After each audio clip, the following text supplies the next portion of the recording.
Breaking news చూస్తున్నారు. Middle east లో tension వాతావరణం నెలకొంది. ప్రస్తుతం ఇరాన్ కి అమెరికాకి మధ్యమే జరుగుతున్న యుద్ధం ఇప్పుడు ఎక్స్పాండ్ అయ్యిందా? ఒక అడుగు ముందుకు వేస్తుందా? రెడ్ సీకి చేరుకుందా? ఇప్పుడు రెడ్ సీలో ఓడల రక్తం పారుతోందా?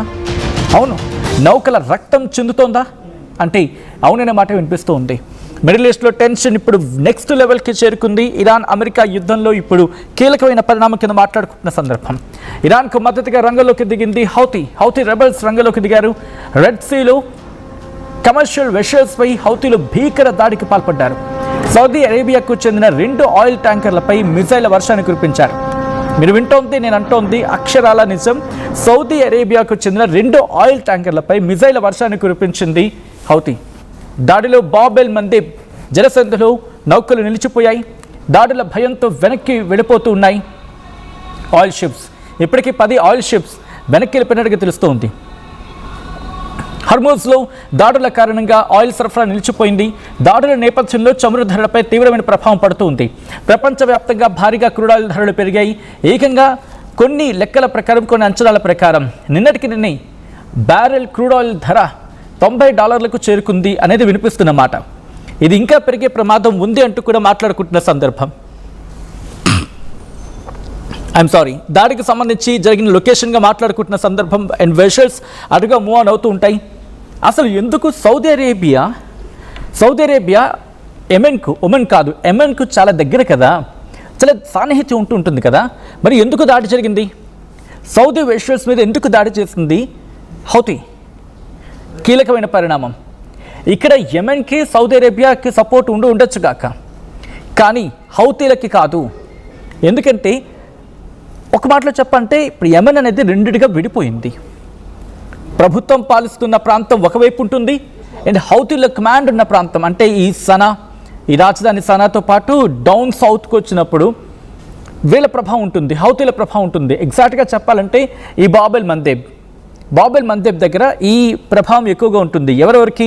ఈ హౌతీల ప్రభావం ఎక్కువగా ఉంటుంది.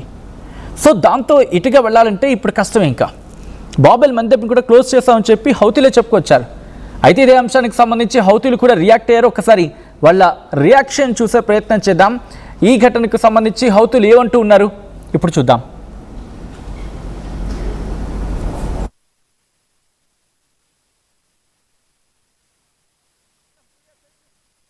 القوات المسلحة اليمنية عملية عسكرية نوعية استهدفت سفينتين نفطيتين سعوديتين خالفت قرار الحظر الصادر عن القوات المسلحة في البحر الأحمر، إحداهما تحمل اسم إنسيليا والأخرى ليلى، وذلك بعدد من الصواريخ البالستية والمجنحة والطائرات المسيرة.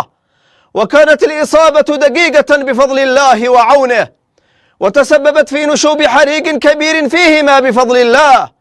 وفي نفس السياق فقد أجبرت القوات المسلحة اليمنية ما يقارب 10 سفن على التراجع والعودة. إن القوات المسلحة اليمنية ستواصل عملياتها البحرية ضد العدو السعودي، وإنها مستمرة في فرض معادلة الحصار بالحصار، وتؤكد للعدو السعودي أن أي حماقة أو عدوان يستهدف به بلدنا فسيقابل بعمليات كبيرة في عمق أراضيه، وستكون عواقبها عليه وخيمة بإذن الله وقوته. రైట్, అది హూతీల రియాక్షన్. మా మాట వెనకపోతే కనుక ఇటువంటి పరిణామాలు ఉంటాయి. మా పర్మిషన్ లేకుండా వెళ్ళడానికి వీల్లేదు. మా మాట వెనకుండా కథలు ఎవరిని విడిచిపెట్టము.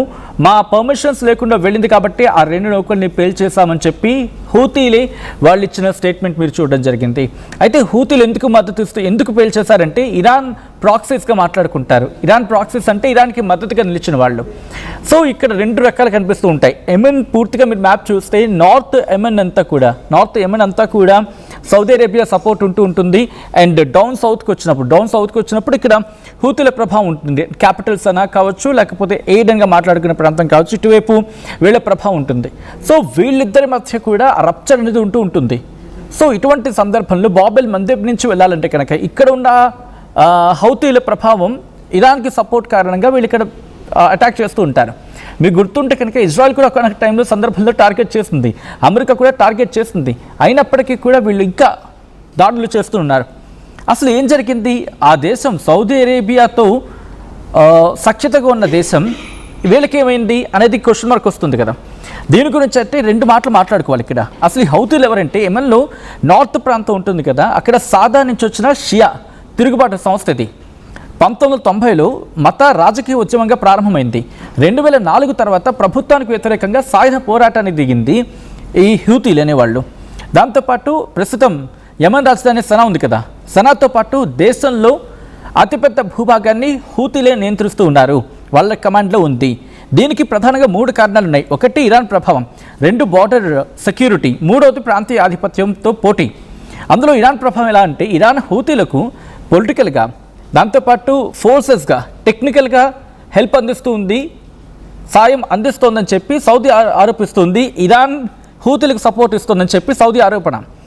సౌదీ అరేబియా దృష్టిలో హూతీలు అంటే తమ దక్షిణ సరిహద్దుల్లో ఇరాన్కు చెందిన ప్రభావ శక్తి అనేది. ఇక్కడేంటి షియాలు సున్నీలు ఇది వస్తూ ఉంటుంది కదా. సో ఇక్కడ సౌదీలేమో సున్నీ అండ్ ఇక్కడ ఇరాన్కి షియాకి సంబంధించి మాట్లాడుకుంటుంటారు. ఈ రప్చర్ అనేది ఉంటుంది. సౌదీ యెమెన్ మధ్య సుమారు 1300 కిలోమీటర్ల బార్డర్ ఉంది. ఈ హూతీలు తరచూ డ్రోన్లు ఉపయోగిస్తూ ఉంటారు, మిజైల్స్ ప్రయోగిస్తుంటారు, సౌదీ సిటీస్ని టార్గెట్ చేస్తారు, వాళ్ళ ఆయిల్ ఫెసిలిటీస్ని టార్గెట్ చేసుకుంటుంటారు. మధ్యప్రాచ్యంలో సున్నీ శక్తిగా ఉంది సౌదీ, షియా పవర్గా ఉంది ఇరాన్. వీళ్ళిద్దరి మధ్య కూడా ఆధిపత్య పోరు ఇప్పటికీ కంటిన్యూ అవుతుంది. యెమెన్ ఏమంటారు ప్రత్యర్థిత్వానికి ప్రధాన వేదికగా మారిపోయింది. 2014లోని హూతీలు యెమెన్ రాజధాని సనాను స్వాధీనం చేసుకున్నారు.